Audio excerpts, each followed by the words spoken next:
3, 2, 1. Here we go.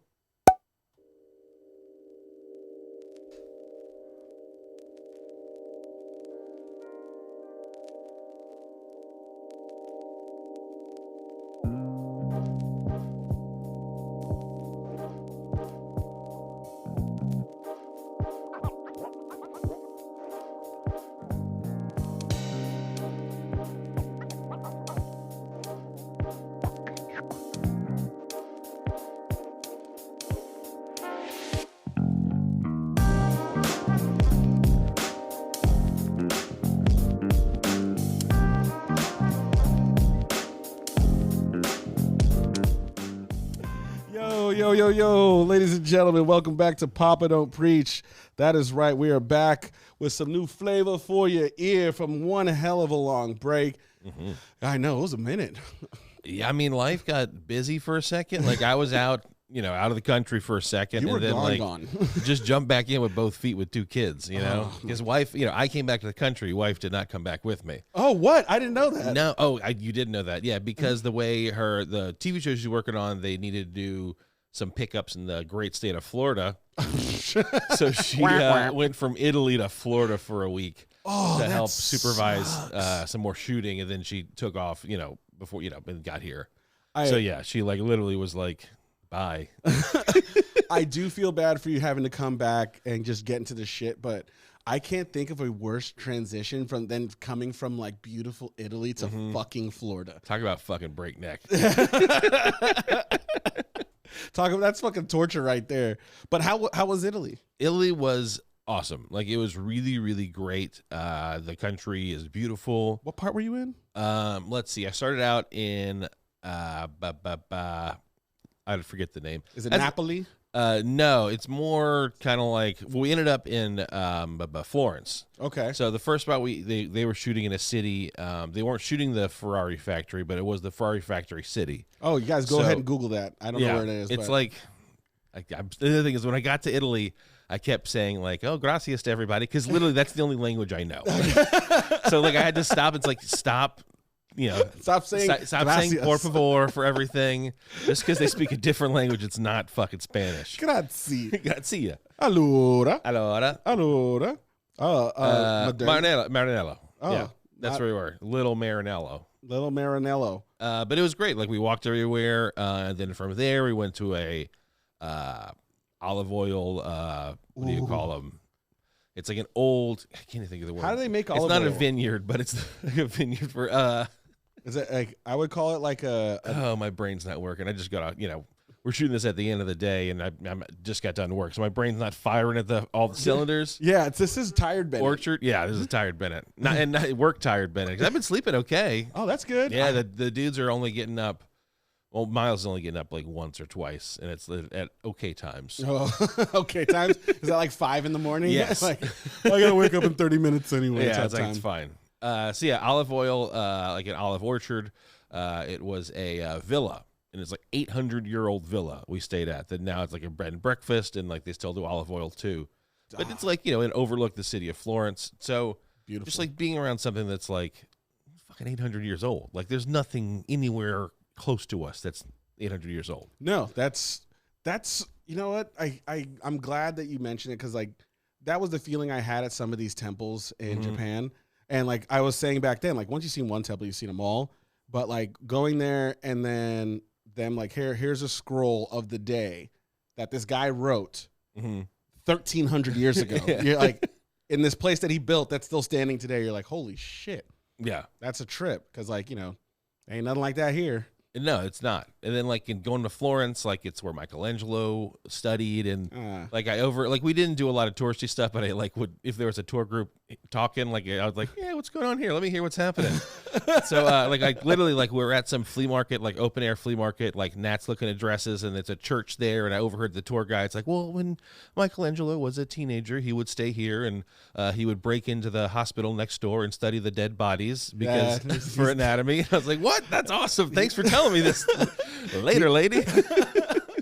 Michelangelo's a party dude. Did you meet any of the other turtles? I saw all of the turtles work except for Donatello, my favorite turtle. But yeah, the museum we went to had Da Vinci, they had Michelangelo, and they had a Raphael, but no Donatellos. They had a statue of Donatello outside, which was pretty cool. But and yeah, like there's like it's interesting because like all the artwork is so beautiful and so amazing and so centered around Jesus and the Virgin Mary. Like they literally like they did not give a fuck about anything else for centuries. Yes. And like the giant gorgeous paintings that like, you know, the Pope or somebody would, you know, some rich farm person, Jesus. I got no words going for with me. Person of Farmton. You know, like a farm owner who's rich. Like, I don't know, man. I like farm person. To like commission a painting that's like, I want Jesus, I want Mary, I want the Pope. Oh, I gotta get the Pope, and then I want me in there, and then I want and I want these apostles, not those apostles. But like they'd commission this shit and be like, and now I'm looking at it. Yeah, that's it's wild. It was amazing and cool. And then of course the food was fucking everywhere. Oh my God. I ate so much pizza and so much cured meat and so much pastas of so kind. You know, so jealous. It was great. Oh, so fucking jealous. Like a couple of one of my favorite Simply things they had was in Maranello.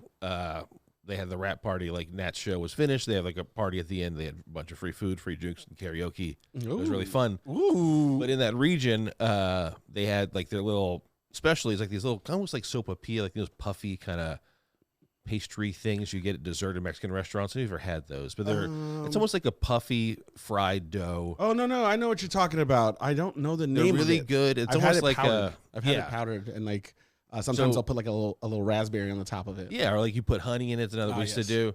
So it's like that, but you instead of any of those things, you put like capicola or another meat in there and fold it up and eat like a little taco, and it's it's the best. Oh man.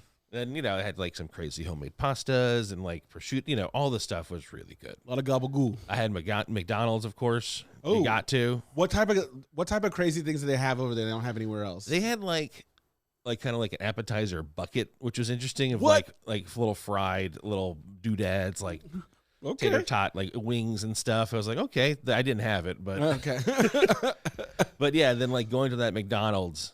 Like, you know, there's like tourist people everywhere, but like that McDonald's, there was everyone from around the world was there. They're like, all right, enough of the cured meats. And it was like, you know, I want a QC. Mm-hmm. I want a QPC right now. Right now. I liked how like the Italian attitude towards like lunch and dinner. It's like lunch is from this time to this time. And it's like, if it's at 3 p.m., like it's closed. Like everything's closed. Like we went home to go sleep and hang out, and then we'll open again at 7. But like, I hope you ate, because there's nothing open. And then like same thing with like stores, like pharmacies and like grocery stores are just closed. But they do have lots of like 24-hour like condom kiosks everywhere. Because you got, you know, they have aspirin and shit too, but it's mostly just condoms and stuff like that. Got to get it in while everyone's napping. Because you have to, it's like, if you need to, that's like where the priorities are. Like, no 24-hour 7-Elevens, but you get a condom any time of day. It's why it's like the oldest country in the world. Like, they're not trying to keep the race going. No, everything's very small, you know? I felt very big over there. Oh, yeah. Hey, in the rest of the world's defense, you're very big everywhere. Oh man, well I'm glad that was amazing. It was awesome. I'm glad it was amazing. But when you came back, you were just right back in the shit. Like didn't the kid like shit on your foot right when you walked in the door? Like it was I just really jumped back in it. Like the dudes were like happy to see me, but also completely thrown off, and like they didn't sleep a bunch. Like they woke up a bunch. They had to get back in their rhythms and like their cycles and their schedules again. Oh man, so it was a lot. They don't make there has to be a way that you can go on vacation to decompress and then decompress from your vacation. Because like coming back and just like going right to your life is fucking rough. And that's why I always try to like schedule something where I got like a day to like get my mind right. But no, it was right, this is not shit talking. These are just facts. Okay. I love when you start to say my in-laws were there and they're taking care of the kids. They did a really great job. I got home fucking 13 hours on, whatever it was, 12 hours flying, 13 hours, 14 hours on the actual fucking plane because you taxi in and you're sitting and whatever. Get home and like my father-in-law was like, man, we're stumped with dinner. What do you want to do? And it's like, God damn it, I don't want to make a decision what I want to do. Like, it's like, oof, man, we just can't figure out anything. It's like, couldn't order a pizza? Like, nothing? All right, I'll figure something out. Like, I haven't slept in a day. Yeah. It's literally the same day when I left, and it's 25 hours later. It's like, it was and you think about the time, it hurts your head. Dude, it's a one thing is like, how can I always be flying back into time? Like, the days never end. I like left on Thursday, I spent 30 hours traveling, and it's still Thursday when I land. Like, I left at 9 a.m. in Italy, and I got in LA at 3 p.m. the same day. That doesn't make sense. And I flew around the world. It was maddening. Oh, that shit makes me mad. Well, while you were in Italy, a lot of shit went down, and I'd love to get some of your opinions. And like, some of this shit, like, I know we've been away for a while, but some of the stuff we just had to talk about. And bro, I can't believe I guess Canada just like murdered a bunch of scientists and YouTubers. Like, go out in this sub to each. I want to see the submarine people. I would love to see what that waiver looked like, because like everybody. It wasn't good. It was like I was here for some of the jokes, and my hands are not clean here. But the amount of disrespect that these people who lost their lives got was kind of crazy to me. Like, the jokes were almost immediate. Like, it was, I think the meme of like Ariel saying like doodads and holding up a PlayStation remote. Like, I'm like, fuck, bro.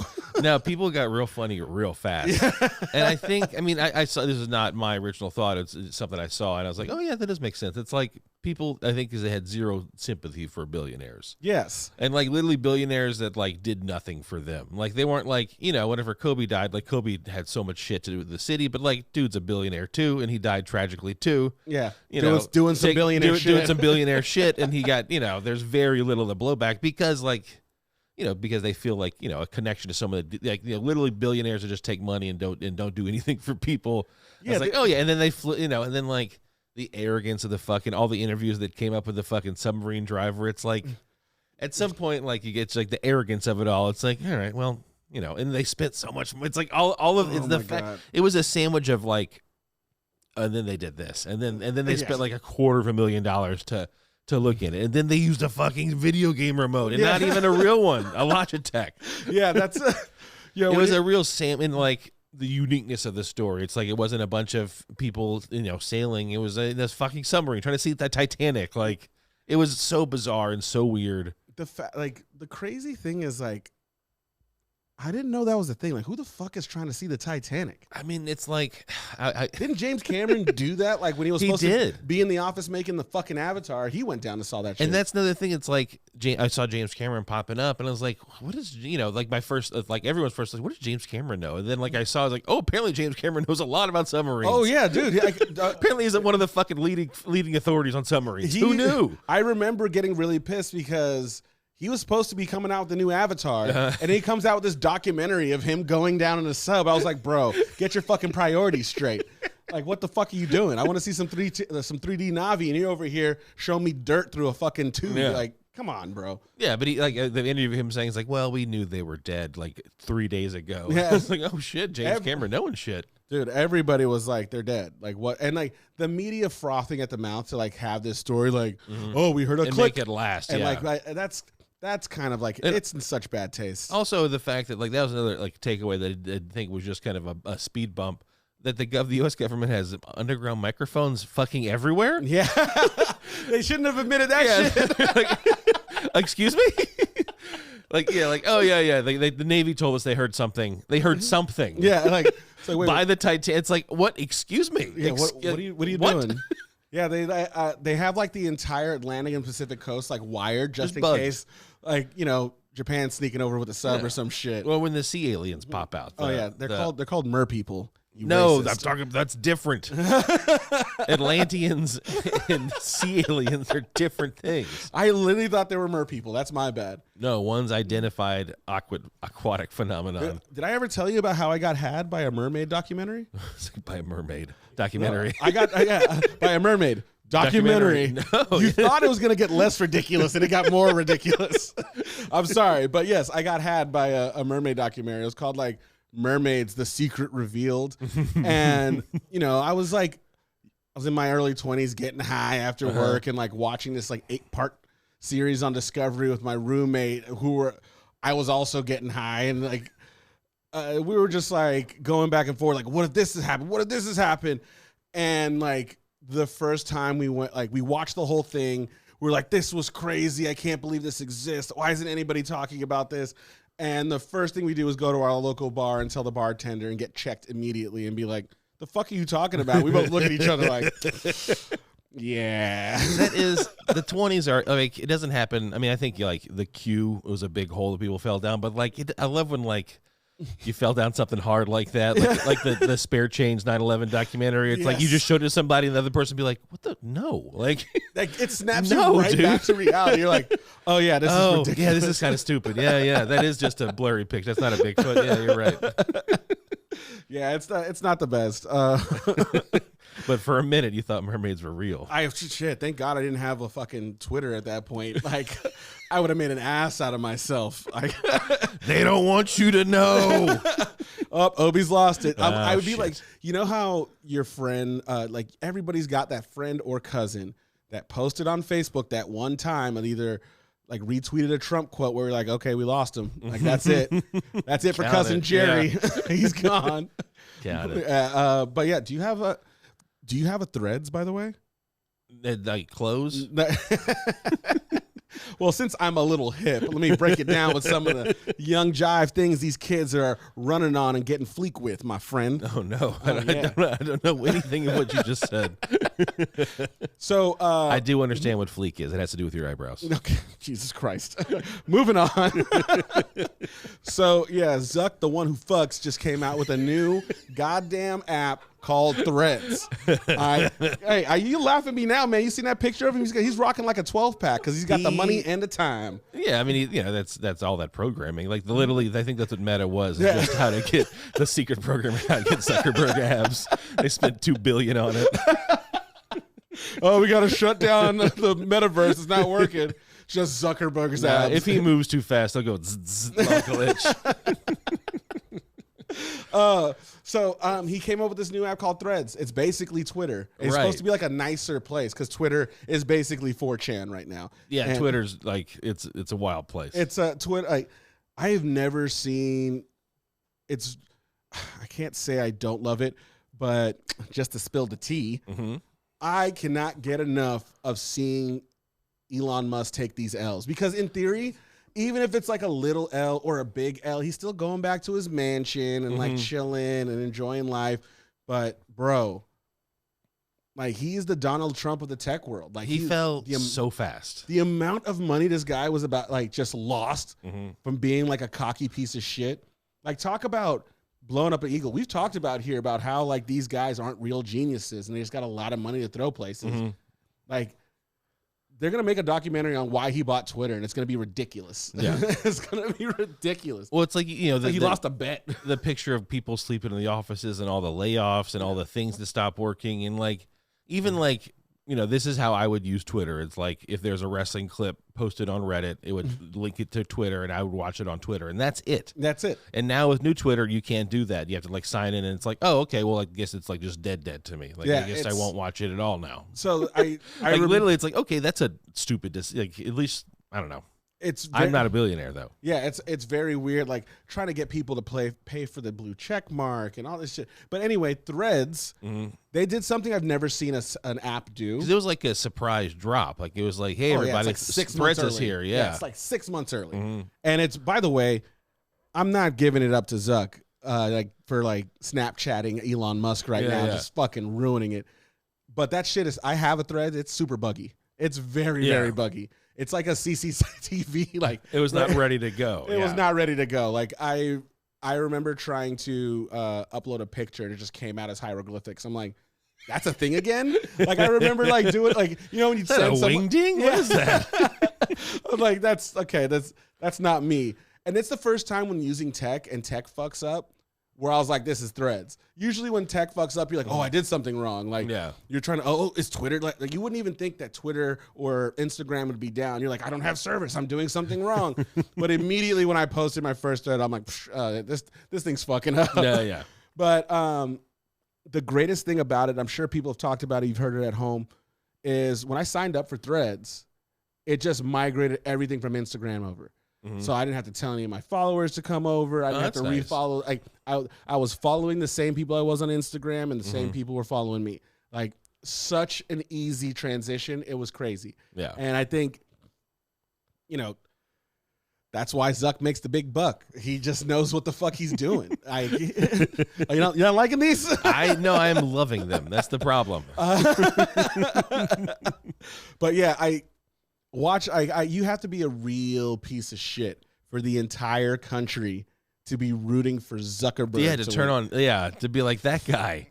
Man, you got a war assholes going on, there's not a lot to pick from. Yeah, this is literally the 2016 election. Yeah, it's like the 2020 election. I want like mutual destruction. Yeah. Like, I want them to destroy each other. This is like what happens when I'm watching usually like the Super Bowl or some shit, because I know the Raiders aren't in it, so like the best outcome is that a blimp crashes onto the field and kills both teams. Like that's the best outcome for me.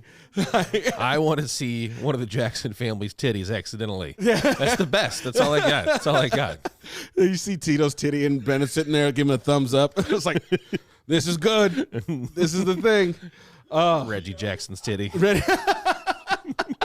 No, just like an off-brand Jackson. Yes. Oh man. So yeah, you and our producer were talking earlier about white basil, and I want to drop it on you. So wait, who? I thought Bezos was white. No. No, white basil, as in basil plants. There's a white basil that I've been using that sets my cooking off the charts. Okay. It's MSG. Oh, monosodium glutamate. That's the one. I had no idea how much less sodium was in it than salt. And just one mono. It's just one mono. Yeah. Monosodium, right? 40% less. But yeah, I never bought into the hype of like, this shit is fine for you. I'm like, all right, let me look into it myself. And I'm like, oh, it does make your food taste better. And it is less harmful than salt. I think it's one of those things that got caught up like eggs got caught up in it, and butter got caught up in it in the 90s. They were like, these things were going to kill you. Like, you got to use the alternatives. And then Chinese propaganda. Unfortunately, MSG doesn't have a dairy council to support them. They don't have an MSG council, so they got fell to the wayside. Yep, that's the truth. Like, I have no idea why it took so long. Like, even till this day, like, I'll go to ABC Seafood, this really popular Chinese food in Chinatown. Everyone loves it. They still have a giant sticker on the door that says no MSG. And I'm just like, then what the fuck are you using? I wonder, it's like, I bet you could pick it out. It's like some Geraldo Rivera 60 Minutes program that did like an MSG expose, because it had to be something that like started that tide of like MSG is bad. I would think it was to the fact that like every restaurant. I remember like the mall Chinese food in my hometown had the no MSG sticker on it. Like, I think it was I think there was a Chinese man that got sick at a Chinese restaurant, and it spurred this whole thing about how MSG caused like, like an alert. I wasn't even like an allergic reaction, but just like threatened his life. He almost died, and that. MSG is only used in Chinese food, and like they're bad for you. And I don't know why it got big. Like it was one of those. It's propaganda. Yeah, it was Chinese propaganda, like the Barbie movie. I don't know if you saw that shit. I have not yet, dude. First of all, Ted Cruz is on his archaic Twitter, fucking saying that the Barbie movie, which he has not seen, is Chinese propaganda because of the map of the. Because. Yeah, like the Chinese, like a hand drawn. It's basically it shows like Taiwan and everything not being a part of it. It's just like it's one scene. No American will notice that because Americans can't find fuck all on a map. I guarantee, like exclude Iowa. Maybe even some of Iowa, nobody in America can find Iowa on a map. I will tell you right now, I will put everyone to the challenge. I'll be like, yo, no names, point to Iowa on the map. And everybody will be like, ah, shit. fuck. This used to be my old party trick. I would whip it out on my phone. I'd be like, all right, point to Iowa. And people were like, ah, shit, I don't know. And I make them take a shot. I think it's America's nose. Oh, no, I thought that was Maine. No, that's America's. Like, if you look, hey, Blaine, can you pull up a map of the U.S.? Yeah, so it's like. So the way that I remembered is that Louisiana is the foot and that Minnesota is the hat, and that I think that Iowa is the head. Oh, Iowa's the head, huh? Let me see, though. I could be wrong. If that's the wrong state, I guess I'll have to take a shot. Yeah, you're going to have to take a shot because I think Michigan was I'm Iowa. Yeah, look, see, all right, so Michigan's the hat, then Iowa's got the little face with his nose sticking out, Missouri his belly, Arkansas's his pants, and Louisiana's his feet. Oh, shit. All right, so take a shot. I'm going to take a shot. I never do that. I'm going to have to get some Texas tea. Like, holy shit. You know, that's some Southern shit. That's some Southern shit. That's some Southern shit right there. You see, Minnesota is the hat. See, I'm from the left coast. We don't do that shit out there. No. Like, it's like, I know. You learn from California out. Yeah. Well, like, see, like, all we know is the four corners, like the Utah, Colorado, New Mexico, Arizona. Like that's our parlor trick is that you can stand in 4 states if you go to this one spot. I get the square ones mixed up. The square ones, yeah. So like the ones they just didn't try. It's like fuck, it's a square. Who cares? If you told me like, hey, you know America's face, I'd pick Montana because Montana has that little. It has head. the side of the face. Yeah, has the side of the face. That's the patriot looking dude. Yeah. But like, oh fucking shit, I forgot. Did you know that Oklahoma and Tulsa they're paying people to move out to Tulsa? No, they're giving like I think it's like $10,000 or $20,000 for people to move to Tulsa. I don't know if they're trying to like, you know, set up another massacre or whatever the fuck. I don't know. I don't know what the end game is. Fool me once. Wow. Yep, $10,000 grant, and it's for people just you move there. If you can work from home, you can work from anywhere. Yeah. So there's people there. The biggest move has been from like New York and DC and LA and San Francisco. There's like these cities that have like people that work from home. So they have been renting out their homes and they buy a home in Tulsa. $10,000 cash. Wow. But yeah, I've been so I saw 2 sides of it, and there's a great podcast today explained. Everybody go listen to an episode about Tulsa. I don't think they realized how funny it was, but they did the 2 sides. They're like, they always do 2 sides of a story in 15-minute clips. And all these white people are talking about how great it is to move to Tulsa. And then they talked to this black woman who was like, yeah, nah, like, it's cool, but it's Tulsa. Like, she's talking about how her husband works in Oklahoma City. And, you know, like, that's an expense they didn't want to have, but it's manageable. Where if he drives out to Oklahoma City, he stays there overnight because he doesn't want to be caught on the back roads of Oklahoma on the way home. Yeah. And she's like, yeah, there's restaurants you don't go to. And there's gas stations that you look at unless it has like the Dino sign or like the Shell sign, you're not stopping at. Like, you don't stop at mom and pop stores. You go to Home Depot. Like, she's like, we don't go to the diners. We go to Chili's. She's like, literally, like, I was like, okay, I get it. There's still, the 2 very different Americas in Tulsa. Oh, yeah. Like, these people from New York, like, I grew up in Syracuse and I moved to the city and I work from home and I moved to Tulsa because it's so amazing. And then, you know, you talk to Sharon and Sharon's like, yeah, I moved here and, you know, it's all right, but, you know, I don't spend my weekends here. It's very different. It's very, very different. But, yeah, it's if I gave you $10,000, would you move to Tulsa? Maybe. Like if you were working from home, like if you had a work from home job, would like $10,000, like if you think about it, what the fuck is that going to get you? I was going to say, by another thing about it, no. Yeah. No, it's like, hey, great country to live in. A lot of it's the exact fucking same. And I think Tulsa is one of the places that you could be in Tulsa, you could be in Arkansas, you could be in, you know, you could be in Iowa, you could be in America's little stubby nose. Yeah. And it's all the same. You're still gonna have your Chili's, you're gonna be Walmart, and you still have your racism. And them sundown countries. Sundown town, yeah. Sundown towns, yeah. We don't fuck around with those. Hold on, our producer, yeah. Jason Aldean. That music video he's getting. Oh like, shit! Don't come to my small town, or we solve problems in small towns. Yeah, I'm like, bro, you about to get erased. Yeah, like he.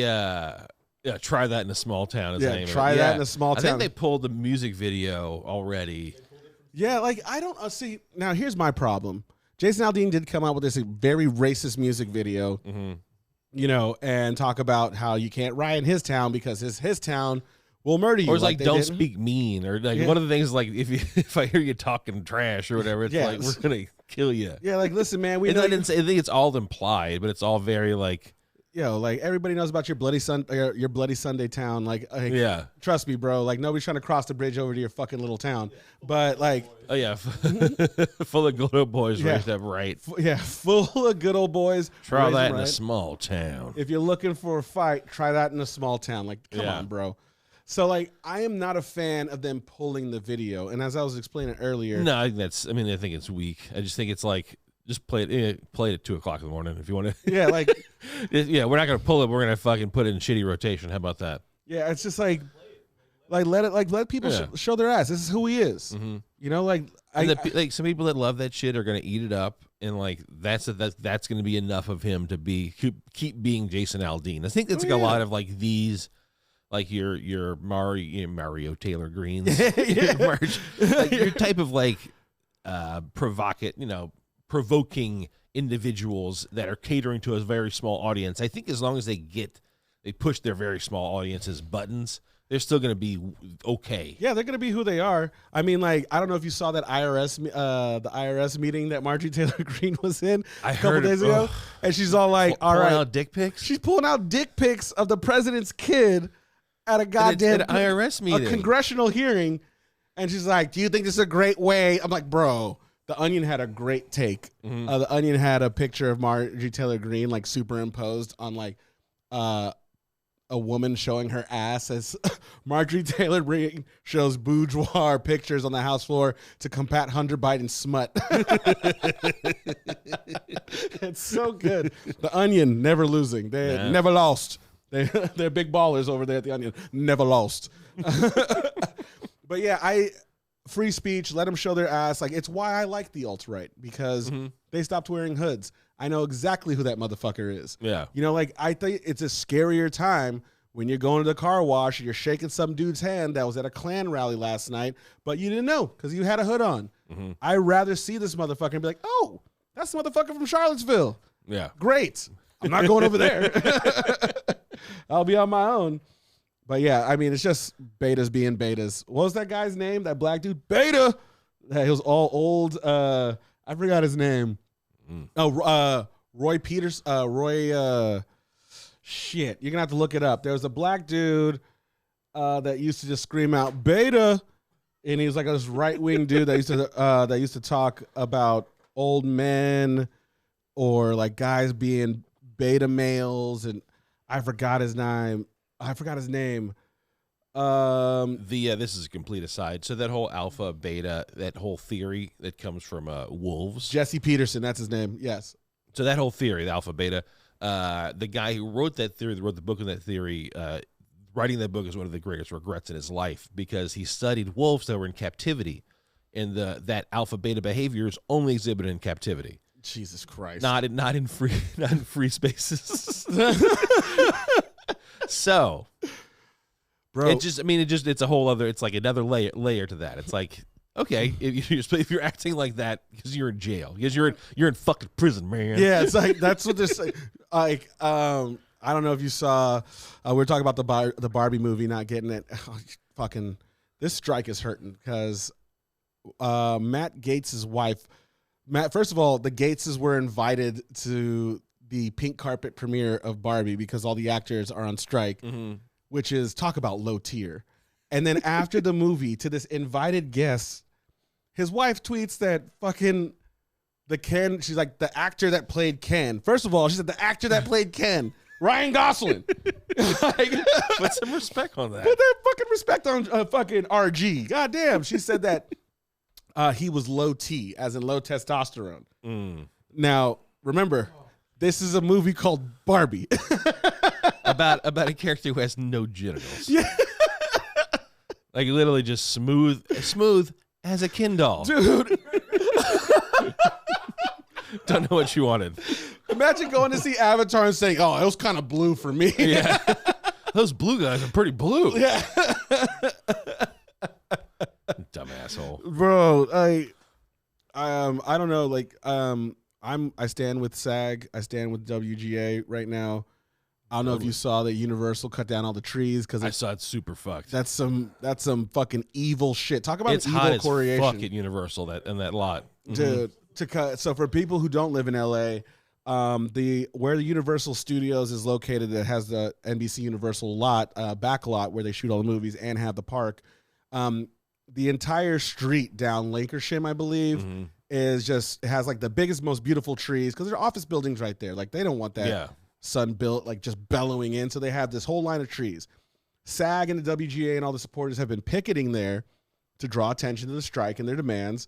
So Universal cut all those trees. They cut all of them, trimmed all of them. So there's no shade. Yeah. And I like, show me you're an evil corporation without showing me.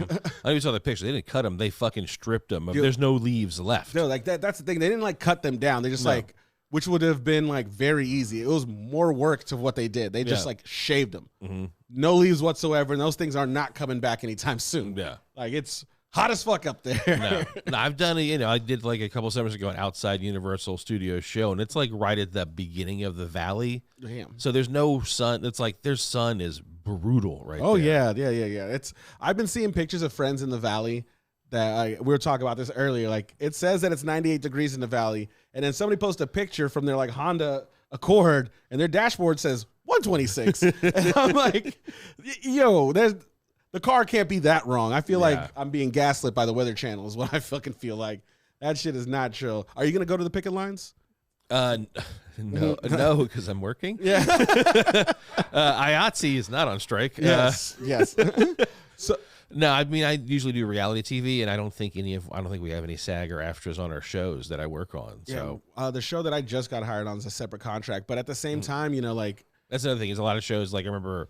Yeah, it's a very intricate thing that I have very little knowledge of, but different shows have separate contracts. Some shows are we already did it, already contracts are signed, so we got to do this no matter what the strike's going on. But yeah, I think mine's just reality with not fucking Keanu Reeves ain't host to my show. Yes, and that's a funny thing because like there's a lot of people out there that don't know like Gordon Ramsay, not SAG because he's never played any character besides himself. Yeah, like John Tafford, same thing. Never been anybody else but himself. So like there's these shows that can go on.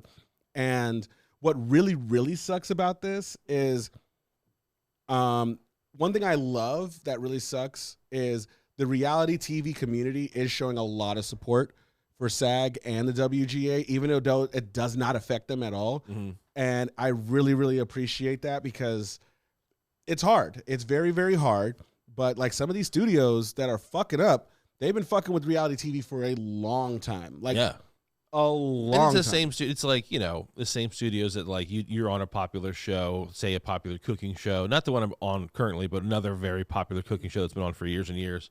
And every single year they just shave a little more money off. Yeah. A little more money off, Doesn't matter if it's still getting the same recognition, awards, advertising rates, all of that's the same. There's a little more money shaved off. Yeah, you did it with this money last year. Maybe you do a little less this year. Yes. A little less staff, pay the staff a little less.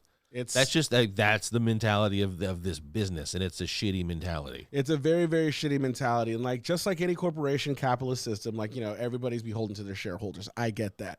Like the job of a company is to make more money. They can't just say we make $1 billion a year and that's it. We're not going to grow. We're just not going to lose it. Like nobody wants to be a part of that business model. Maybe don't make Indiana Jones 5. Exactly. Like holy shit. Maybe don't like. The two movies that are this weekend that did very good in the box office. One is like a movie. Oppenheimer's like premier filmmaker, which I don't think needed to be made. Like I don't want to. We shouldn't whitewash what the fuck we did. Like I hope they don't because I don't know because I've recently just another podcast I listened to did an in-depth Hiroshima Manhattan Project episodes and it's fucking horrifying. Yeah, it's fucking terrible. They also did not know, supposedly. Did not know. They thought it was going to be drop the bomb. Everyone is dead and we all go home. That did not happen, obviously. It was a horror show for and they did it again. Yes. It's not like they learned. They're like, hey, that sucked. Let's do it again. But anyway, so, big movie, Barbie, interesting concept movie. Even though it's a big IP, it's not like a straight up Barbie cartoon. It's like some sort of intellectual take on it. Yes. It's not Indiana Jones 5 or Ant-Man and the Wasp 4 or whatever. It's like, bro, it's not it's fucking something, the Flash. It's something new. It's the Flash, like with a Predator as your fucking. And I'm not talking the one with the dreadlocks and the heat vision, like a real Predator as your fucking protagonist. Yo, that's another thing. Is like, you cannot fuck over your writers and continue to subsidize Ezra fucking Miller. Right? That's his name, right? Ezra Miller. Yeah. You can't do that. You can't look at like a dude that everybody's like. You can't look at your audience and shove this garbage down their throat. Not fucking pay your VFX team, fucking push to get this garbage out. Yeah, just like, and then be like, yo, we ain't got enough money to pay our writers. Shitty conditions, hard hours, because those are the people making the movie. Like, yes, the writers do shit. Like all of those people. It's like it's such a big joint effort. That, and there's so much fucking money involved. Dude, like they could squeeze a couple more pennies out. Yeah, it's. I wonder when somebody will look at like James Cameron, see like 20 years in the industry, just banger after banger movie, like inventing technology to make his movie better, taking the time to come out with a product that people will love. And then you hire this jackass for Flash who's done, like, what did he do? He did It. Like, that's his resumes. He did It. Like, a also red it's balloon like, was his fucking VFX team, was a fucking red balloon. And you're going to put him in charge of fucking Flash? Like, you're asking for fucking trouble. And the thing is, it's like, you also put your money in a shit, like, in a thing that, like, no one wanted, no one's clamoring for. After all the allegations came out, you did nothing about. Everyone involved in the press of it, like, including fucking James Gunn, who I like his work a lot, was like, this is such a great movie, maybe the best superhero movie ever. And like that, we got to put it out because it's so good. And it just shat the bed because they spent so much fucking money on it, and then they put even more money, bad money, in advertising, and like guess what? It's not a Flash movie; it's a Batman movie. Yes, that didn't work. That did not work either, dude. They cut so much shit out of that movie. You know that they had to pull it from half the theaters. No. Yes, it is. It's right now. It's at 40% of the theaters it premiered at because of how bad it's doing. Because no one wants it. It's just taking up spot. Oh, that's rough. Fucking Cineplex was like, get this shit out of our theaters. And also, it's like, fuck them. Like, take a chance on something original, like an original idea, like That's one of the things that really sucks, and that's the thing that we have to push as a people to do. And I remember when I would go to movie theaters when I was young, it was an amazing experience. Now going to movies seems like a goddamn chore. And I like it, but they should make it more of like an experience. And like, I don't care if you make it a little more expensive, because like, if I'm paying $15 to $20 a ticket and I get like a little meal, I get a drink, I get to see exclusive content that no one else can see anywhere else. I'm in this comfortable situation. And by the way, movies need to bring back intermissions. Like, if you're going to be making a movie that's 3 hours long, I need intermission. Because I'll let you know, like, I saw Into the Spider-Verse, which is one of the coolest movies I've fucking seen. Super dope. I love it. It was amazing. It was really great. It was amazing, but I found myself almost dozing off at one point, and I had to like do like a little face slap and like bother my son next to me because it's just a long fucking movie. Yeah, and it's like if they should bring back intermissions, and I'm gonna fix the movie industry because good. I know they're not doing anything right now, so it's a perfect time. I'm going to walk in there. I'm going to do what Fran Drescher could not do. I'm going to fix the, by the way, big ups to her. Big ups to Fran. Girl from Flushing, huh? Oh, man. There's so much I want to talk to you about, but we got to take a break. Yeah, we've been chatting a bunch. Yeah, like this bitch who faked her abduction. We got a new Jesse Smollett on our hands. I caught a little bit of that story. Fucking Jonah Hill's little baby back bitch ass. Man, I got so much to talk to you about. But let's take a quick break, ladies and gentlemen. We'll be back with some more Papa Don't Preach.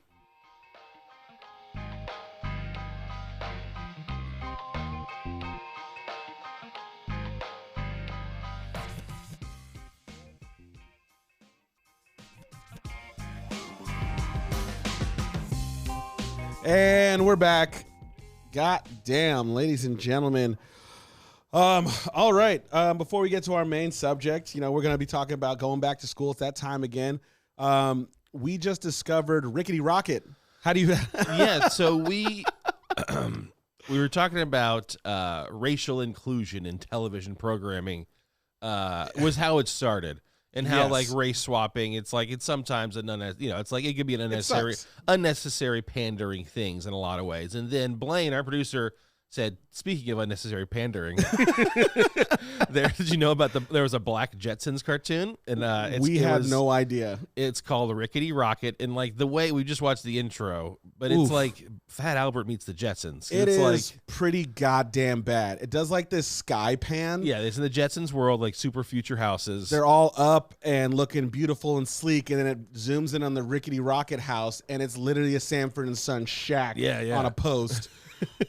Because the Rickety Rocket is they build him out of spare parts, and then he comes to life and he talks. I don't know how they found big ass goddamn monkey lips in the junkyard for this car. I'm not gonna laugh at that. I'm telling you right now.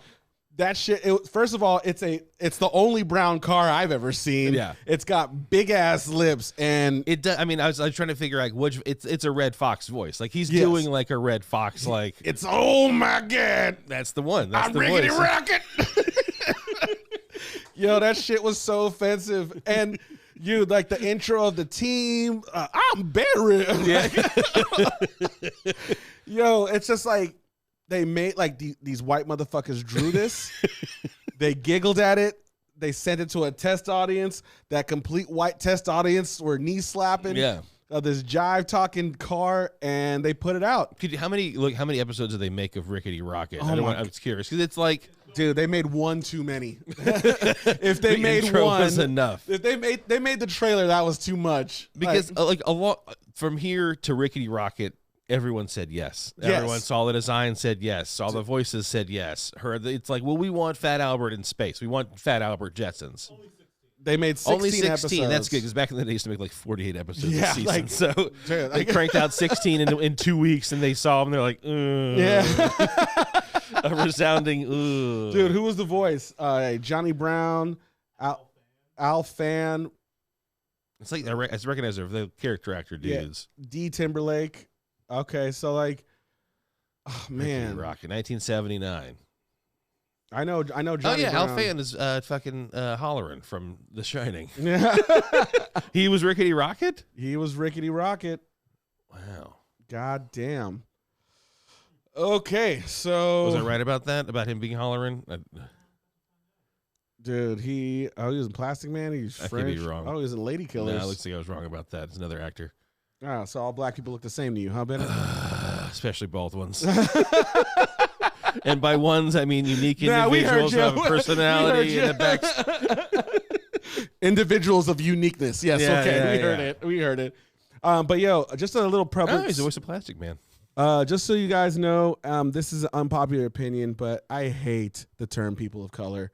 I think it's a shiny turd. I think it's colored people for the whites. I don't like it at all. And I'm sick of fucking having to smile through it. Yeah, whatever makes everyone feel better. I'm pretty sure Mexicans are perfectly fine being called Mexican. I'm sure black people like being called black. Puerto Ricans are Americans. Like, can we just fucking get it together, please? Get it together. I feel very great, but unpopular opinion. Anyway, as we do this once a year. I still get triggered from it. This is the worst possible time of the year, back to school. For a lot of parents that I'm starting to reach because there's nobody who can watch your kids over summer, I'm starting to be one of those where, hell yes, my kid is going back to school. I'm starting to get it. But this is my first time dealing with this. My kid's going into kindergarten. Yeah, like real school, like real daycare. School. Like it all, it's good. Shit's going to go ahead and put its permanent record. Yeah. Dude, do you remember the permanent record? They threaten kids with that for real. Dude, I had so many things that are supposed to be my permanent record. I had no idea they were fucking bluffing. No. They're like, Opie, that's going on your permanent record. I'm like, fuck, I'm never going to get a job. I pictured that Mr. Mouton after middle school, he had a little index of note cards. He had all the bad kids' names written on and all their offenses written on. I assumed he would forward that to all the colleges that he tried to apply it for. I was in like I was in college when I was like, man, how are they going to digitize our permanent record? And I was still buying into that shit. They got me good. I'm like, are they going to go to my school? Like, maybe there's a bill we can like be like, you should see this kid permanent record a mile long. On your permanent record, what was the thing that was going to be it? That was like the most permanent of all the records being kept. So I remember the thing that got me almost kicked out of school is my brother and I got these silly string Spider-Man squirters, and then we had the water gun ones. So we got the water gun ones, and those were confiscated. So we're like, all right, I guess we have to bring the silly string ones to school. Plan B. And so our counselor walked by, and there's a bunch of silly string on the lockers. And, you know, I'm pretty sure I got snitched on. I got brought into the principal's office and like, hey, we heard you have this silly string gun. I was like, I don't. And then a counselor walked in with my backpack. They went into my locker. Oh, shit. And they're like, then why was this in your locker and why is this in your backpack? And I was like, you need a warrant for that, I'm sir. like, I didn't know you could do that. I know my rights. I was like, throw it out. Illegal search and seizure. Throw it out. You fucked up, bitch. So that's not what got me in trouble. What got me in trouble is I had to lie. I lied about it. So when you lie, you have to stay after school and pick up trash. And so it's kind of like their detention. Yeah. So these motherfuckers put me in the classroom and the principal's office to clean up. So I just went in the desk and stole it back. And I was just like, all right. I took all the stuff. I came home. I didn't tell my mom what happened. I looked at my brother. I was like, yo, look what I got. He's like, what the fuck did you do? I'm like, what do you mean, man? This is ours. This is our town. I like, went to chest bump. He's like, no, bro. No. You fucked up. You're the only one with detention. You got that confiscated today. Then you're going to know it's you. And the next day, they call my mom in. My mom was sitting there when they told him what I did. And, you know, there's always this dream that you have when you're a kid and you're sitting across the principal that you're like, man, you talking to my mom. This bitch doesn't know you. Like, just she's got my back. My mom did not have my. They should have got my mom another chair next to the principal behind the desk. Flip on the side. Bro, worst lawyer I have ever had in my life. My mom spilled the tea on some other bullshit that I was doing. She like ripped me a new ass. Like the principal felt bad for me. Like she's like, oh shit, I should have done this. I should have called his dad. I should have talked to him before like. Dude, my mom like fist balled up in my fucking face. Like the teacher was like, well, Miss Patricia, please calm down. Don't fucking tell me to calm down. Like this, you're never, ever. I'm like, oh. No. The principal was just like, hey, turns out I found it on my desk. Hey, weird mistake. But yeah, I was like, all right, this shit's going on my permanent record. And they're going to know my mom's crazy. Great. That's going to be highlighted. I'm never getting a job. But yeah, that's what was yours? Do you know what? Yeah, mine was equally as stupid. Me and a couple, it was like Christmas time, I think. We were in an English class and they gave us like glitter and stuff to decorate cards, whatever it was. Whatever stupid thing. Me and another dude and a couple like the girls from class stole a thing of glitter and like had a glitter fight in the parking lot on the way to recess. Oh fuck. And they did not like that at all. Dude, glitter's terrible. Yeah, they really did not like that. Like parents were called and shit, and like we had because it wasn't first off we stole the glitter from like a giant thing of glitter from the teacher and had a glitter fight in the parking lot. Now that I'm saying out loud, I guess I could see why they were mad. Yeah.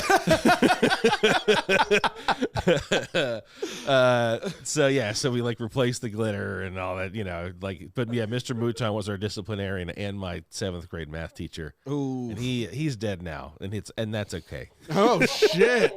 As mean and callous as he was to me, he was so much meaner to my brother. Like ran the place like a fucking ward, you know, like the bad guard in Shawshank. So like that's some the bad one. Yeah. The bad one. Yes, I know that white one. You know, Mr. Krabs. Yeah. I forgot he was the voice of Mr. Krabs. That's one of my favorite stupid things. Yeah. He's the voice of Mr. Krabs. Dude, somebody should just superimpose Mr. Krabs into Shawshank. you're gonna have an easy stay. You're gonna have an easy stay here. You didn't see what you thought you saw. So one of the things that worries me about my kid going to school is I remember teachers letting me down. Did you have teachers that let you down in school? Like the one I was telling our producer earlier was I had a teacher named Mr. Fedor, and I don't want to call him out right now. Hopefully he's dead. Hopefully he's not. I can't say that out loud. But when we visited the school, I was like super into science and like tech, all that shit. I was just super into that stuff. And you get to visit each class. And there's 3 classes that focus on 3 different things. One was like the arts and crafts and theater class. One was like the math and English and like speech class, like super, like just these kids were all geniuses. And then there was like the science class. And when I walked into the science class, the left side were all these animals and crickets and lizards inside. There's Bunsen birds. They didn't have desks. It was just like the lab tables with like the little Bunsen burners on each one and the sinks on each one. Everybody got paired up immediately. They told you all the things you got to dissect in the class. My eyes lit up. I was like, I can't wait to be in this fucking class. And, you know, I got chosen. The first month, he's like, this kid's disruptive. Kick me out of the class. And I hated this motherfucker. Yeah. I was making it my duty to like ruin his life. Like anything I can find. Like if I saw his hat, I fucking just stomped on it and rubbed it into the ground. If he left his classroom open, I would go in there and knock out a bunch of shit. I remember fucking vendetta. Dude, I remember walking into his class and opening up the glass kit. Like they had a bunch of crickets they were going to feed. I remember just like opening that and knocking it over and running out of his classroom. And I remember like the sweet relief, like coming back after lunch, and like the classes are all like across the hall from each other. And I remember just like hearing the screams. And like, no, like I was like, yeah, yes, yes. And like, I just want to be like, it was me, motherfucker. It was me. But yeah, like I just, you know, like I was a disruptive kid and it really fucking sucked that that's all these teachers saw. It was like, this kid was disruptive, lost cause, bye-bye. Yeah. And the only options were either you put him on Ritalin or he's going to go to classes after school, like with nobody. He just has to sit and do his homework alone. Yeah. And it kind of sucked because like it kind of defined who I was. Like, yeah, I was the problem child. Like, and I just, you know how like when you hear people like, oh, they wanted me to be a fucking villain, so I was a villain. So like, I believed it. I was like, if I'm a problem, I'm gonna be the biggest problem you had. And it kind of fucking sucked that I realized that at an older age. And you know, I just don't want my son to go through that. Like, I don't. It's absolutely a concern of mine. It's like, yeah, teachers can put you in a certain place, and like I was a pretty good student, and like there's a couple one in particular in middle school that fucking hated me, but I think I was also probably the same deal. Like I was all over the place. I was not that. I was in 3rd grade. That was an 8th grade deal. Oh shit! The glitter incident was in 8th grade. This is back in 3rd grade. Okay. That she was like, I always felt that she didn't like me, but I also think because I was loud and like was trying to be liked so bad, you know. But she did not like me for this. Yes. But whenever my younger brother had her, she loved, you know, we've had that in our, because he was 4 years younger than me, so we never were at school at the same time. So we had a bunch of teachers that would love me, cannot stand him, and vice versa. Oh, yeah. Like, it usually was either or. I had that problem, but it never worked out the other way. There was never a teacher who like hated my brother and loved me. Yeah. Because I remember I saw him in the class and it'd be like, okay, Ingberg, Isaacs, Ikema, is your brother Arenze? And I'm like, yeah, okay, we're gonna have a problem. I'm like, what the fuck did I do? They just showed up. Yeah. What the fuck is going on here? This is the first motherfucking day, and I always like, and like that was the things too. Like I remember going to a new class and a teacher hearing from another teacher and like giving me the speech, like, hey, just so you know, this shit isn't gonna fly here. You're gonna sit right here, and I'll be like, what the fuck, bro? Yeah. And he's like, okay, all right. You think you can contain me? Let's see. Let's see if this plan works for you. Yeah. You know, like, so you can be a dick, I'll be a dick. Yeah, like that was like I just like from a young age, I was like taught that I had to go to war with these teachers.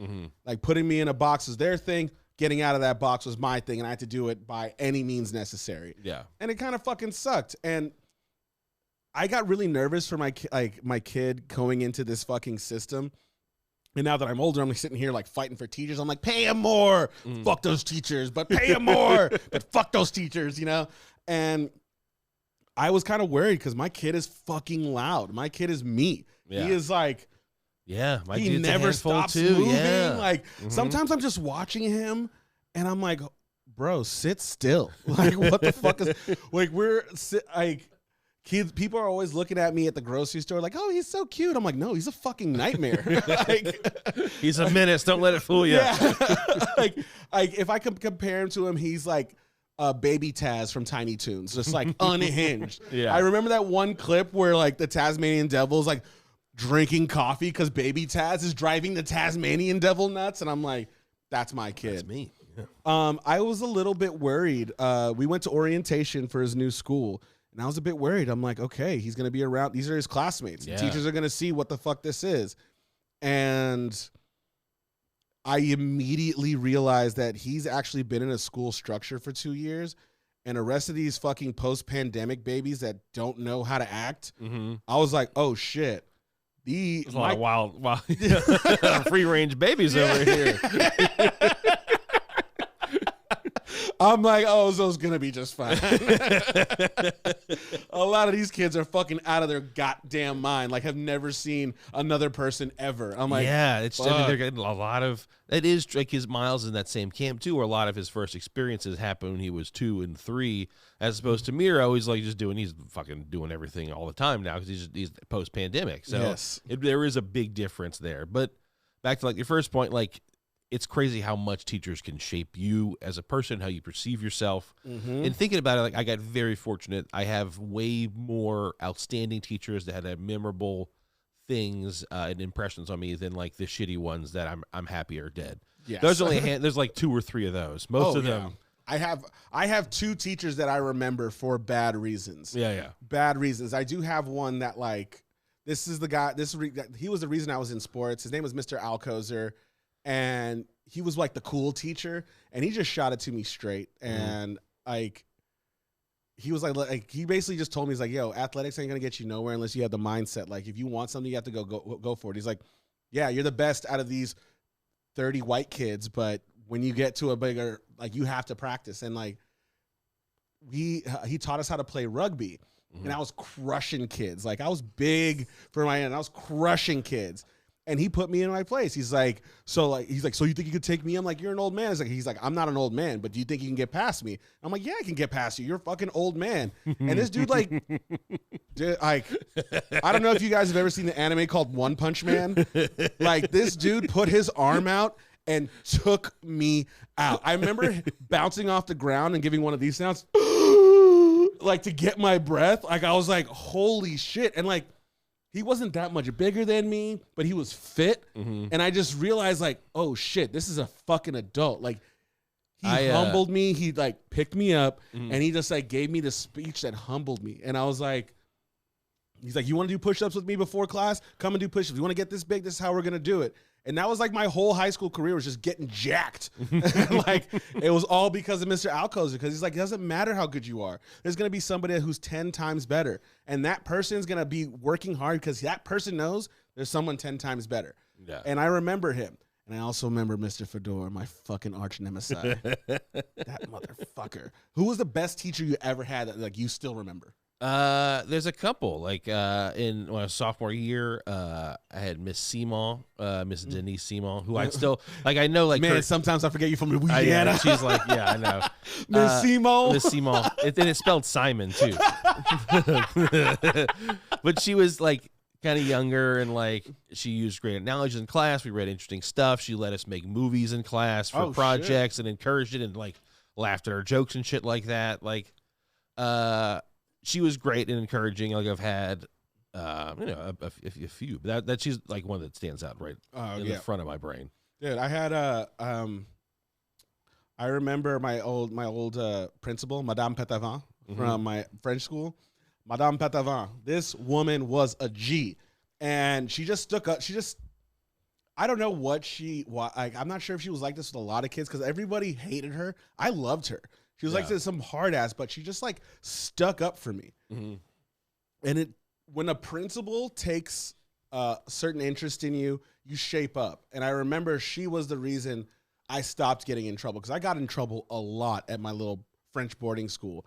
And seeing the principal kind of stick up for me, later in life, I kind of realized it was for the wrong reasons. Like, oh, let this little ghetto kid, give him a break. And I was like, it was for the wrong reasons. Yeah. Because, like, she thought I was hood as shit. I'm like, bitch, I'm Nigerian royalty. Shut the fuck up. I'm just a bit unhinged. You know, like, I'm not running the streets fucking selling crack on the corner. Like, you got the wrong black over here. But she took an interest in me, and she always had my back. And I appreciated that. Obviously, like I said, when I found out where it's coming from, it did come from a very ignorant place. But I didn't see it at the time, and it made me better. Yeah. And I really, really appreciated that. Like, I think about it, like, the teachers that impacted me are the ones that, like, it seemed like they genuinely liked me as a person. Like, oh, really? Like, look at fucking king of the castle over well, here. no, I'm just trying to think of, like, because, like, I don't know, I've had, like, a couple of film professors that said interesting things, or, like, I don't know, like, when I was a senior high school, I took a theology class from Dr. Bollock, and he was, like, a notoriously weird guy. And he, like, hilarious in, like, his own very specific way. Like, he would end class by doing very dry, also, like, never, his voice was always right around here, and he'd always say stuff very sarcastically. But he'd end class with, like, he'd read, like, a Jack Handy Deep Thought, or like he'd describe a Far Side panel, and not apropos, not tell you, he just do it. One, he's just like a real goofball in this giant, like, ex-boxer wretched, like, he was like, his neck was always like this because he was a boxer, and his neck was all fucking jacked up. Oh, and he was before like they had medicine. A 6'2" dude. Like, he was just such an oddball guy, but a lot of the stuff he taught me about, like, how the Bible was written and how how Catholicism was structured throughout history is, like, stuff that I still think about, Yeah. And, like, he was on, after he retired, he was on Facebook, and, like, was like, did, like, funny little Facebooky things, but, like, he'd like shit I posted there. It's like, it's always nice to be like, oh wow, you do remember me. Yeah, that's cool. That's weird, but that's cool. Yeah, I remember a teacher who I got in a huge fucking fight with. I got sent home because I got so mad that I punched a hole in the wall. And I remember I wasn't doing, I had her name was Mrs. Hucrot.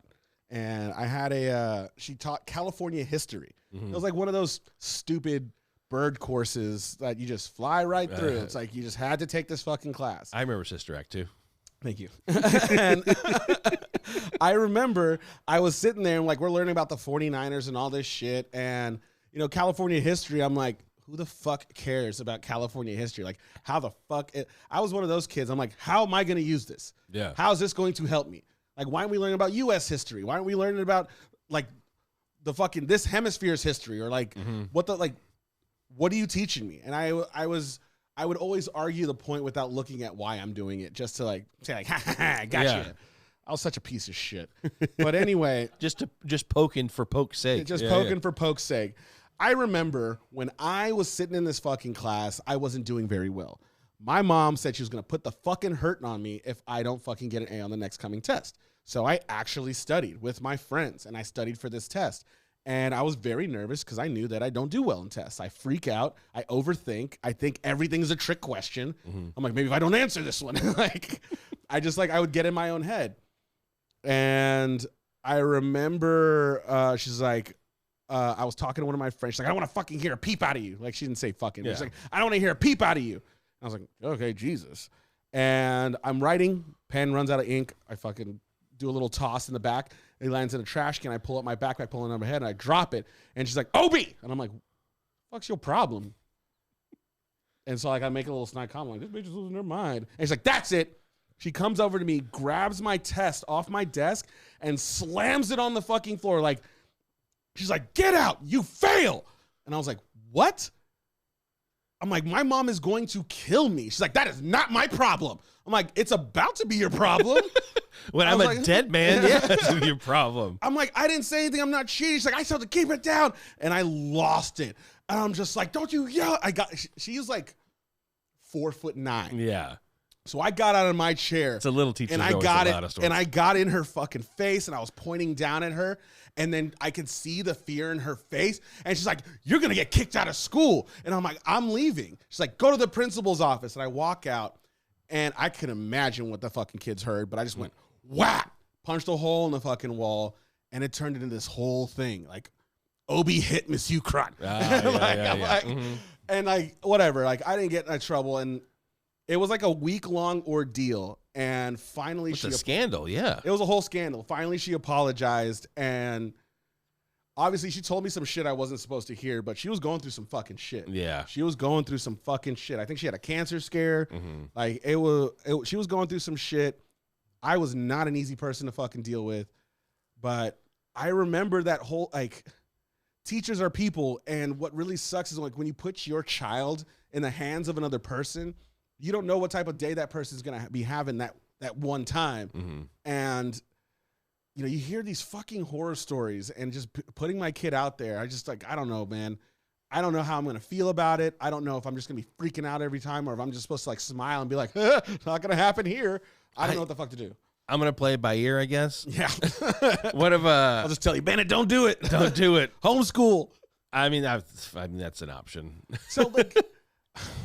So what are your feelings about homeschool? My real feelings. Well, like my real feelings are my joke feelings. I want you. My joke feelings are I think it's a creepy cult that isn't very productive. My real feelings are one of my best friends who's a professional journalist now is homeschooled for years and years and years, and you can be a very capable adult. If you do it, you know, if you're someone who's educated, who's getting educated. So that's the problem I've had is that like the conspiratorial right wing evangelicals have like co-opted homeschool out of fear, and they're not really like teaching their kids anything. They're just like making these little weirdos. Yeah. And I do remember a kid that transferred to my school that was homeschooled. And because I'm older, he wasn't weird until he told everyone he was homeschooled. And then he became the weird homeschool kid. Like, he was completely normal. Yeah. And like, I don't even, like, even there, I drank the Kool-Aid. I'm like, oh, Max is a fucking weirdo. I didn't. What do you do with that home of yours? Yeah.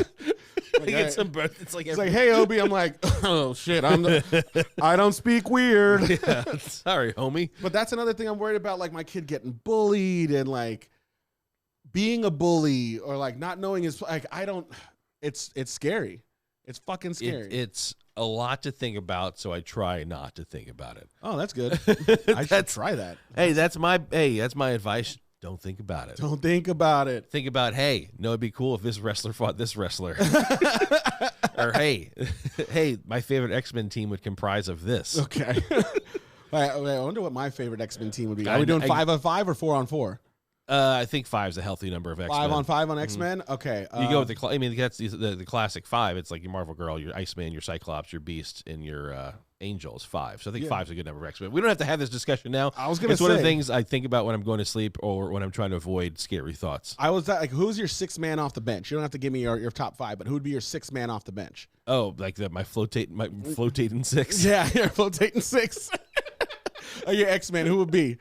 I would go, don't get me started, man. I'm just saying, like, you brought this shit up. Like, I know who my 6th man would be. Yeah, because of course I'm a 90s X-Men guy, specifically the Blue Team, the Beast, Archangel, or not Beast, Wolverine, Gambit, Jubilee, who else is on that team? Oh, I was going to say, my 6th man is Morph. My 6th man off the bench is Morph because I realize I can bring down an entire government with that motherfucker. I've been watching some Skrull shit on Disney. I'm like, that's the motherfucker I need. That would be helpful. Yeah. I'm like,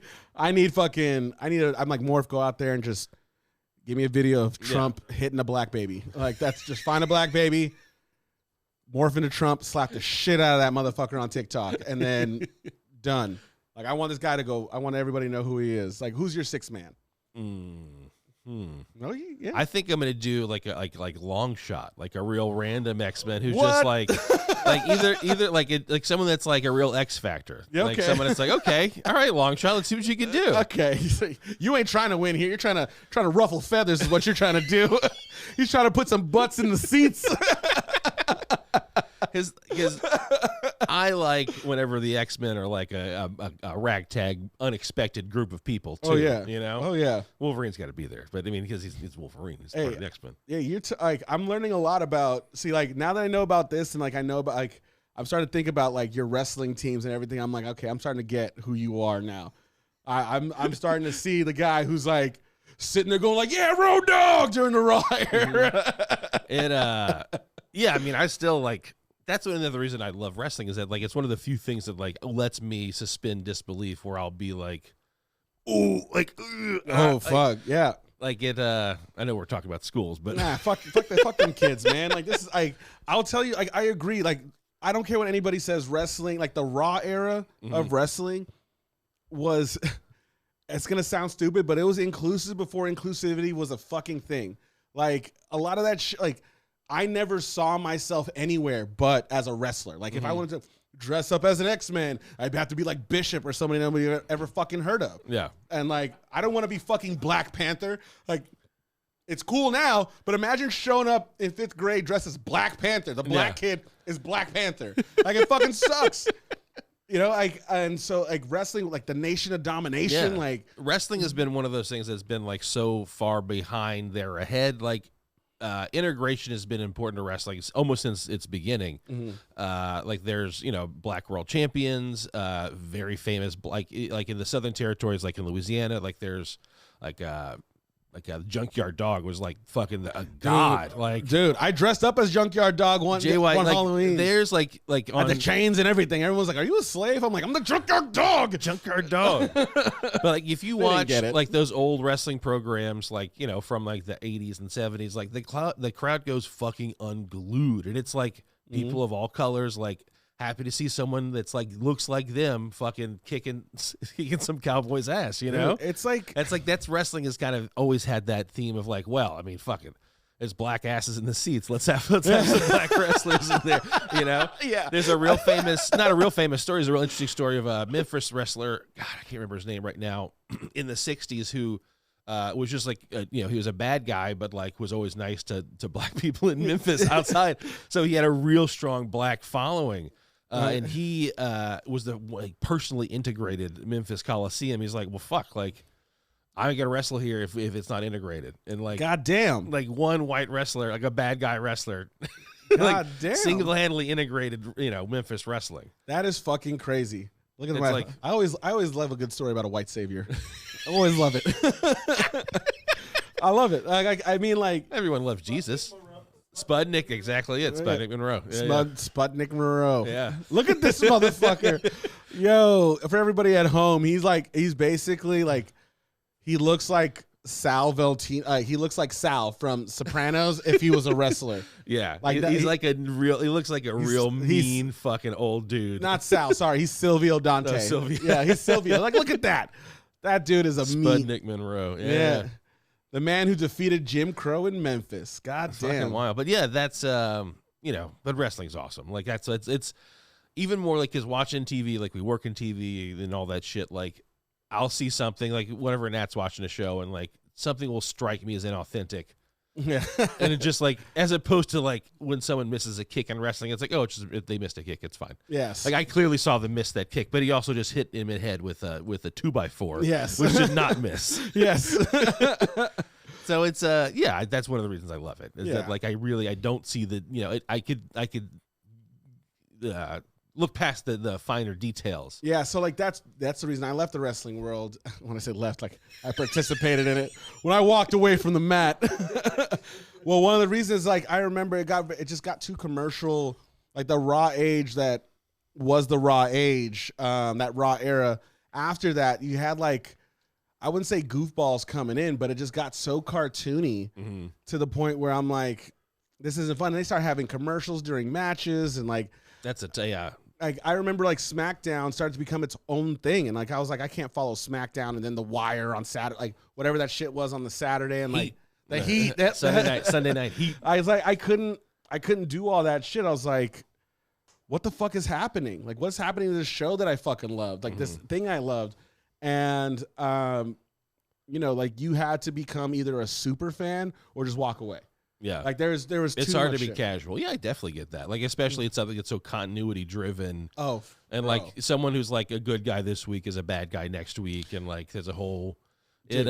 But like, all right, so I'll try to put a bow on wrestling. Yes. So like, last night, we recorded this was a match on AEW, which is like the WWE alternative on TBS and TNT. Yuck. I love them. They're Okay. great. They do but like how different wrestling is. They had one segment where like they're one of their top good guys and top bad guys are thrown together in a tag team. Okay. And the top bad guy does not work. Like he does not like to wrestle. He doesn't want to do anything. That's the top bad guy. He's like he literally is like a chicken shit. Like just try to avoid everything to wrestle. So it's like an Eric Bischoff.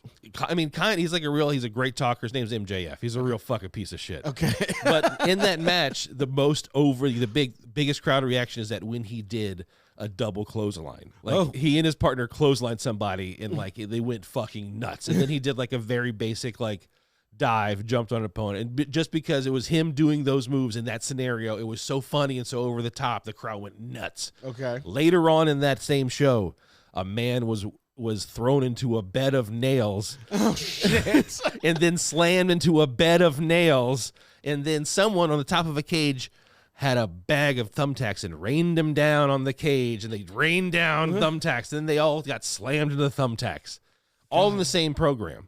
So it's like wrestling could be anything. It could be it could be over the top, like a dude doing a clothesline. So it's like, yeah, he did it. Yeah. Or rains of thumbtacks. Yes. There's some things I want to send you, and then I realize I can't because the algorithm will get me. Oh yeah, And the algorithm will get you. Yeah, like there's like it's fucking crazy how this algorithm gets me. Like I saw I sent a buddy that I worked with this dude getting like taken out by one of those traffic signs, those traffic arms that come down, trying to skateboard past it, and it just fucking takes him out. And I'm like, this dude got knocked into next week. And I was like, I sent it to a buddy. I was like, yo, is that the El Camino Shopping Center? He's like, yeah, that's fucking crazy. What's that doing there? And then I'm scrolling down my reels, and it's motherfuckers getting their arms broken, getting hit by cars. I'm like, I'm not into this shit. I'm like I'm looking at my arm, and I've got goosebumps. Yeah. I'm like it's 62 degrees in my house because the AC's blasting. I'm fucking dripping sweat. And I'm like, this is making me uncomfortable, and I couldn't put it down. So like, I can't send you some cool shit because you'll get you. Hey, the worst is like when I like in one of my group chats. Stefan warned you. I was gonna get you. Isn't this so irritating? Look at this. Yeah. And that's to like immediately go back, unfollow, delete. I don't want to see anything by these people ever again. Yeah.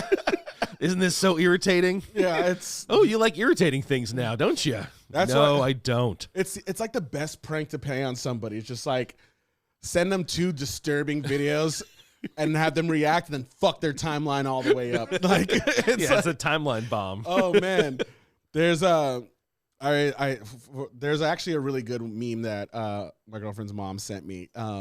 There's this Italian lady that I follow on Instagram who calls out pickpockets, and she just like goes up and films them and just like in Italian, just like, hey, attenzione, pickpocket, like screaming. These people are running, trying to cover their faces. They spit on her. They try to attack her, and then people are like clutching, like, oh shit.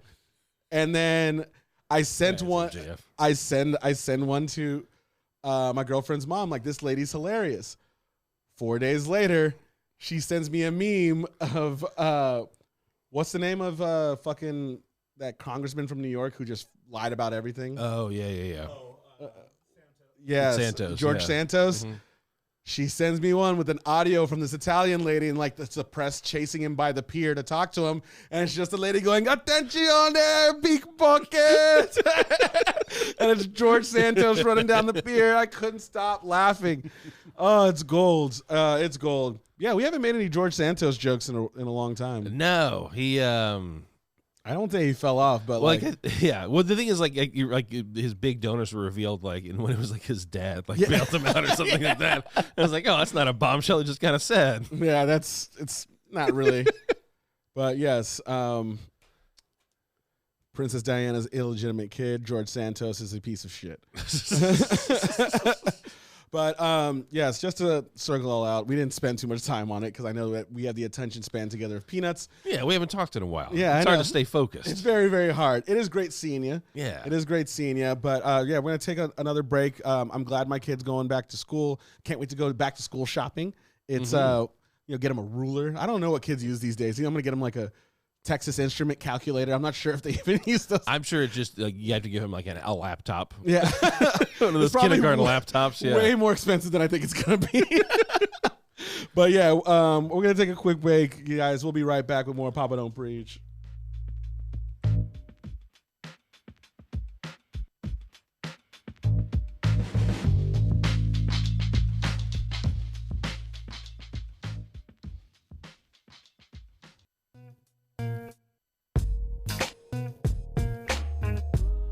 And we are back, ladies and gentlemen. Thank you so much for sticking around for this extremely long catch-up on this pod. But you guys know what time it is. I'm Obi, this is Bennett, and you are sitting here with Papa's Pulpit. This is a segment where we focus on an issue and, we rant about it. We talk about it, whether it's something we like or something we don't like. We want to tell you something that either grinds our gears or makes us happy. So stick around for this one. Bennett, we've been talking about it offline and off the pod. And there's like, I hate to quote Jesse Peterson twice in a fucking podcast, but we got some betas walking around. I don't know why these motherfuckers are showing their insecurity capes to the public, but like the first one we're talking about is this Keke Palmer story. Right. So for those of you at home who don't know, Keke Palmer, amazing, beautiful actress. Her baby daddy, her boyfriend, I believe his name is Darius Jackson. Darius Jackson, like I said, blackest name you can have. Darius Jackson. So Keke Palmer went to an Usher concert in Vegas. And I don't know what Usher's doing over here trying to fuck everyone's girlfriend first. That's a whole separate fucking issue that we're having with Usher. Going around fucking giving everyone VD because I'm from the 90s. Kids don't say that anymore. No, they don't. They just call it the HIV. No, I'm joking. Anyway, Keke Palmer was at a Usher concert. Wearing a dress. That acknowledges the fact she has a butt. Yes. And, good for her. She has the day off. She is a mom. It's not her turn to watch the kid. She can do what the fuck she wants. Yeah. Darius Jackson decided to take to Twitter, a dying medium of social media, and tweeted that not a good look for a mom. Yeah, like you a mom. Yeah, not a good look. You a mom. Yeah, like, first of all, shut the fuck up, bro. It's like, like one of those, like, this meeting could have been email. Yeah.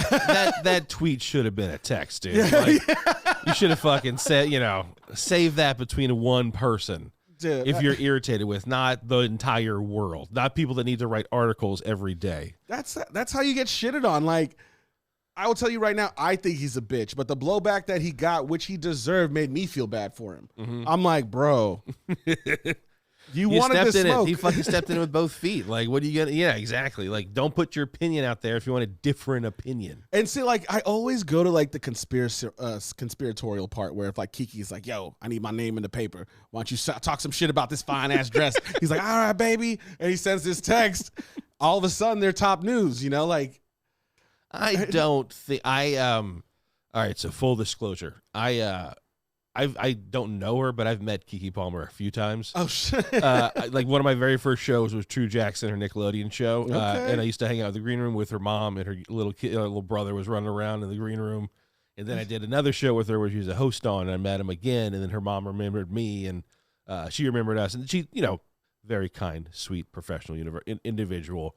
Someone it's like I'd never, usually everyone's kind and professional to me. But more so like she like remembered who I was and like was very nice and asked about Natalie, because you remember Natalie, because Natalie worked on the show too.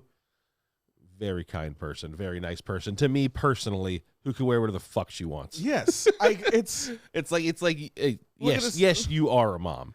He is, but you're a dad. Yes. Act like a fucking dad. Act like a husband. Act a little fucking supportive. It's not a husband. Obviously, like, you're not a husband. You're a fucking boyfriend. There's a reason why. Bro, lock it up. You're a boyfriend. Oh, sorry, dude. Shit. I didn't expect that much. That wasn't even that good. I'm just going to tell you right now. So a lot of you at home don't realize this, but most of the time we're doing this, Bennett is the only white boy in the room. And he does not understand. He is from Louisiana, but he does not understand that sometimes he riles up the culture. I'll be telling you right there, you a boy, friend. I'm like, oh, God damn. Boom, roasted. Boom, roasted. But hey, I got that reference. Yeah. Oh, I missed you. But yes, I'll tell you right now, like, these guys stopped, like, you don't control women. You can't tell women what to do. And you can't, like, meet somebody and then say, I want to change everything about you. Yeah. And you're with the wrong fucking person. This Jonah Hill thing that happened. Yeah, I caught a little wind of that, but I didn't. So first of all, I want full discretion. I don't think this is motherfucking abuse. I think people in the media need to calm the fuck down. The one that I mean, obviously, I don't know shit about shit, but like what I saw, I was like, this is why am I reading this text in like on a news article? Like, didn't seem like something you need to be writing a news article about. Dude, but not at all.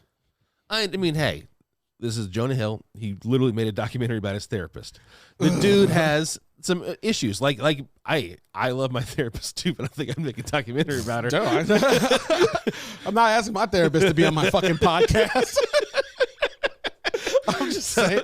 So hey, documented shit going on. Yes, but did you pull him up? I didn't read to clarify how Well, I mean, like, okay, listen, we don't know what happened, and there is ways to take text messages out of context and not get the full context. Like, I want everybody to know, like, yes, I think Jonah Hill's a baby back bitch, but I don't appreciate this girl, putting him on blast after he has a kid with another woman. Like, if you really want to be doing motherfuckers a favor. I didn't know it was realized it was like that. Dude, like, it was like years. Dude, it was a couple years ago. And the fucking really sucks is like, this girl's going to be like, I didn't want to do this earlier because I know how I didn't want to stress out the mom because she's pregnant. I didn't want to like have her take on extra stress. So I waited till the baby was born before I said this. And I'm like, bitch, you didn't have to say anything. You could have just texted her after the baby. It was like, yo, and this clearly, is your man. Clearly do not know that. I'm glad you have the baby now. The stress is over. Yeah. Fucking idiot. Dude, like, clearly no care or what. It's like, hey, people are assholes. Yeah. People communicate poorly. I heard the Mel Gibson tape. That motherfucker still has a career. Like, there are degrees of assholery that people are allowed to swallow. Yes, 100% true. And I mean, like, one of the best points that you're making too is like, come on, bro. Like, you clearly know nothing about motherhood if you're waiting until she's like getting onset postpartum depression to like ruin her life. Yeah. Like, thank you for piling on. But here are the text that he's like asking her to take pictures of her down on the. It's like real insecure bullshit. Like, yes, it's the same. It's the same category. Insecure bullshit. Dude, he's like saying like, if you're gonna be surfing with guys and hanging out with your friend, like your unstable friends who drink too much from your past, like, then I'm not the guy for you. These are the boundaries that I have. These are my boundaries. And like, he used therapy talk to kind of make himself seem like he's being transparent and true, but you're just sounding like an insecure douchebag trying to talk down to somebody. And, that's not okay. And I'm glad this girl got out of there, but like, there are no winners in this story. You both suck. Like, yeah, I mean, like reading this right now, it's like these are the things that I don't like, and I am not the right person for you if you don't like these things. Like, okay, then dump his ass. Like, all right, hey, you sound like an asshole. I don't want to be with you anymore. That's it. It's not. He's like, it's like, it's the same thing. It's like fucking should have been a text, or should have been a guess what. It doesn't matter because you didn't date anymore. Like, yeah, and like I'm glad you can expose male fragility like this, because like guys who are like this, you guys can't be dating. You need to take a really long and hard look at yourself and what you need and what you want to be happy before you put that bullshit on other people. And at the same time, this lady needs to understand that like, this isn't how you deal with shit. And like, I think you should delete that photo because that hat's stupid. Yeah. That's probably too controlling though. I'll tell you right now, like, I do think that fanny pack was fire. I thought it was a fire fanny. Two things can be true. Yeah, yes. Dumbass hat, dope ass fanny pack. Delete it. I hate that hat. On second thought, crop out the hat, leave the fanny pack. Now, I'm wondering if he's just like, that's a terrible hat. These are my boundaries. I don't want to see pictures of your stupid ass hat. Take it down. Or like, like if you can't of course, I could understand. I could put myself in his shoes and be like, I don't want people to look at her ass. Then don't date a surf instructor. And the thing is, like, he put it out in the text. Like, he's like, I don't like these things. If you don't like these things, we shouldn't be together. Yeah, that seems pretty cut and dry, bro. Like, you can't, like, that shouldn't even be a text. Like, he said it in real time. You should have read that and be like, oh shit. Next thing is bubble, bubble, bubble. Yeah. Hey, we're breaking up. Yeah. It's best for the both of us. I clearly shouldn't be with you. Yeah, like, it's like, so these are the types of things, like, poor Jonah Hill. Yeah, man, he's a little fucking. He's an asshole. Hey, guess what? I'm an asshole. You can be an asshole. We can all be assholes. I'm just very thankful no one from college fucking texted me, posted my weak ass text messages that my sad 3 a.m. text messages for whoever. It's like, I'm so glad that I don't live in a place where that is going to be in the news cycle. Yeah, it's honestly, I am glad because like. I remember getting paragraphs and paragraphs of text from ex-girlfriends when I'm fucking up. Mm-hmm. And I remember just like being too ADD and too dyslexic to respond to that, where I would just be like, calling you in 5. Obviously, we got to talk because I'm not doing this. That's way too much. Like, these are motherfucking adults, and I guess this is the millennial way, like the Gen Z way of communicating, but sending motherfucking walls of messages. Like, these are clearly conversations you motherfuckers should be having. Yeah. like, you can't be putting a deposition in the cloud like this. Like, there's nothing worse than like being an argument over text, trying to call and getting the silence. I just need to explain. Yeah.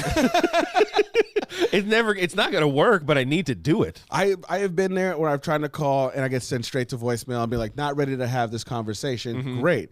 Don't text me because I'm not going to read those texts. And like, it's not even like I don't have a curious bone. Like, I was born without a curious bone. And like, yeah, we're different that way. Yeah. Like, I'll tell you right now, there's times where it's bitten me in the ass where like I will get paragraphs of a text and call nothing or try to talk, and then like 3 weeks later just be like, oh yeah, these texts, and read them, and now I'm mad about the wrong thing and we're already over it. I like don't I've been caught in that way, but like, then you grow up and you find somebody who's kind of like aligned with your values that makes you feel good about you and you feel good about that person. All this bullshit's away. Like, to me, this is why you date. Yeah. You date to eliminate this bullshit. Yeah, you're like, I don't like this in a relationship. Cool. Don't fucking tweet it. Tell your friend about it. Say, oh, wow, what an asshole. Let's go get drinks. Like, bro, that's what you do. It's time for motherfuckers to start being Don't make a press conference or whatever the fuck. It's like, Jesus Christ. I hate to quote Tucker Carlson or have anything to do with all this. You're pulling some fucking quotes. Keep going, I guess. I'm just saying, like, I'm not even quoting them, but like, I understand what they're talking about. Like, they're saying it for the wrong reasons about men not being men. Mm-hmm. But when I'm talking about men being men, it's like learning how to deal with your own shit before putting it on everyone else. Yeah. Like, you know how like, women have like, they're like, men are like, well, women get to be emotional and hormonal. They can use it as an excuse. And I'm just like, bro, shut the fuck up. That is right out of the male playbook. Yeah. Like, that is male fragility right there. Yeah. I don't know. I am usually the more emotional one in the relationship. Boys will be boys. Yeah. We've been excusing bad behavior because being wired wrong and all that bullshit for a long time. I just think that like, for anybody out there who had a strong male figure in their life that was telling them that like, yo, you got to be okay with you before you move forward. That's what we need more of, because there's a lot of these little boys that are just running out there being little boys. And, shit that I dealt with in high school, hearing like 40-year-old men going through right now is fucking embarrassing. Yeah. Like, Jonah Hill's he's not, this isn't super bad. No, Jonah he's Hill. our age. Like, yeah. You got a kid now, man. You're an adult. Like, I understand that shit was 2 years ago, but like 2 years ago isn't that long ago. Like, if I had a problematic tweet to like, you can't be like, oh, Jussie Smollett did that shit 2 years ago. No, it's still bad. That's bad 10 years from now. Timeless bad. But yeah, it shouldn't be news anyway. Yeah. But, yeah, it makes me feel bad. I don't like it, and it makes me very, very angry. Yeah, I'm really glad that Nat has never said TMZ's anything I've said. I am glad too, and like, I would say she is knowing both of you. You both have an equal level of like acceptance of bullshit. Like, very, very thin. Yeah, it's true. Yes. You're like, nope, not dealing with that, which I really appreciate. Yeah. But anyway, it's great sitting down with you again, Bennett. It's really great being here. It's great to have you back. You guys are going to be coming back with some more content. I'm Obi. It's me, Bennett. This is Bennett. Big shout out to DNA and Aaron Moss. I'll do our music, and BP, our producer. We love you, everybody. Thank you. This is Papa Don't Preach. Hey. Bye, Bennett. Bye. Bye. Bye.